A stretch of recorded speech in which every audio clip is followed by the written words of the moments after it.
दोस्तों, दांत एक बहुत ही प्रीशियस ज्वेलरी है जो भगवान ने हमें दिया है और इसकी महत्व उन्हें पता है जिनके पास दांत नहीं है।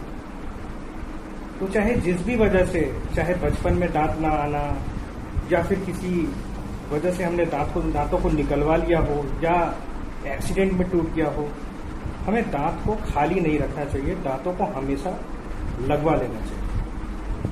वो इसलिए क्योंकि जो हमारे दांत होते हैं उनकी बहुत सी ऐसी फंक्शंस होती है जिसमें खाने, चबाने, बोलने तक में हमारे दांतों की फंक्शंस है। आपने देखा होगा कि कुछ लोग जिसके मुंह में एक भी दांत नहीं है वो ठीक से बोल नहीं पाते। तो दांतों का बहुत सा ऐसा रोल है जो अभी हमें पता नहीं है, बट जब होता है हमारे पास तो वो पता नहीं चलता, लेकिन जब ना होता है तो शायद पता चलता है। तो जो दांत लगवाते हैं, हम आर्टिफिशियल दांत लगवाते हैं, वो कुछ 4 तरह के होते हैं, जिसमें से कि नॉर्मली जो आप देखते होंगे वो क्राउन एंड ब्रिज वाले जो टीथ होते हैं, जिसमें हम दांत की कटिंग करते हैं और उसके ऊपर एक क्राउन लगा देते हैं। उसके अलावा एक हो गया निकालने लगाने वाला दांत, जिसे कि हम लोग रिमूवेबल पार्शियल डेंचर भी बोलते हैं।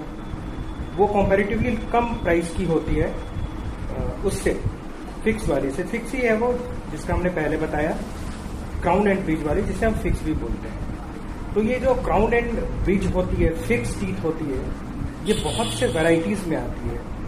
कुछ इंपोर्टेड होते हैं जिनकी प्राइस बहुत ज्यादा होती है, कुछ लोकल मेड होते हैं जो अफोर्डेबल होते हैं और ज्यादा वही चलता है, क्योंकि आपको पता ही है हमारे कंट्री में लोग बहुत ज्यादा अफोर्ड खर्च कोई भी नहीं करना चाहता और चाहता है कि थोड़ा कम पैसे में ही अच्छी चीज मिल जाए। क्यों नहीं, हर कोई यही चाहता है। तो हम वैसा ही चीज करते हैं और करवाना चाहते हैं जो थोड़ा अफोर्डेबल हो। तो हमारी जो फिक्स टीथ्स हैं, इनमें जो हमारा लोकल मेड आते हैं जिनका नाम 3M SP हो गया या फिर बीटा हो गया, ये अच्छे कंपनी और बहुत दिनों से चलते आ रहे हैं और हम ज्यादातर यही टीथ लगाते थे।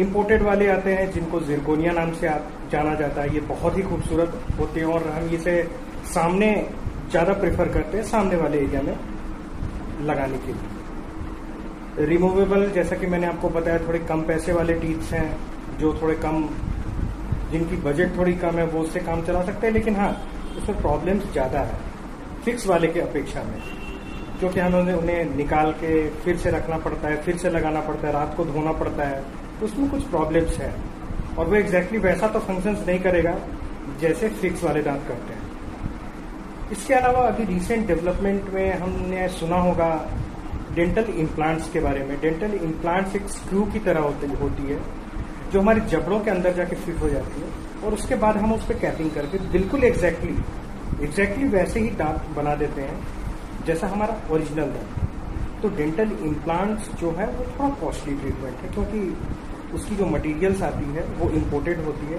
और वो स्क्रू बिल्कुल आपके ओरिजिनल दांत के ही तरह काम करते हैं। हालांकि उसमें कुछ कॉम्प्लिकेशंस और कॉन्ट्रा इंडिकेशंस भी है। ये डेंटल इम्प्लांट हर एक पेशेंट्स में नहीं किया जा सकता, चाहे जिसे बहुत दिन से कोई डिजीज है या काफी ज्यादा ओल्ड एज, जिनकी हड्डी, चबाने वाली हड्डी गल चुकी है, तो उनमें हम इम्प्लांट नहीं लगा सकते। इम्प्लांट लगाने के लिए कैंडिडेट का बिल्कुल भी फिट होना जरूरी है, जैसे कि उसकी एज बहुत ज्यादा नहीं होनी चाहिए, वो सिगरेट पीता हुआ नहीं होना चाहिए। अगर हमने डेंटल इम्प्लांट करवाया है तो एक चीज की श्योरिटी रखनी चाहिए कि हमें सिगरेट कभी भी नहीं पीना। सिगरेट तो वैसे भी नहीं पीना चाहिए क्योंकि वो स्वास्थ्य के लिए बहुत हानिकारक होता है, बट अगर आप डेंटल इम्प्लांट लगाए हैं और अगर आप सिगरेट पी रहे हैं तो ये बात कंफर्म है कि वो डेंटल इम्प्लांट फेल कर रहे हैं। तो ये थी कुछ कंडीशन जिसमें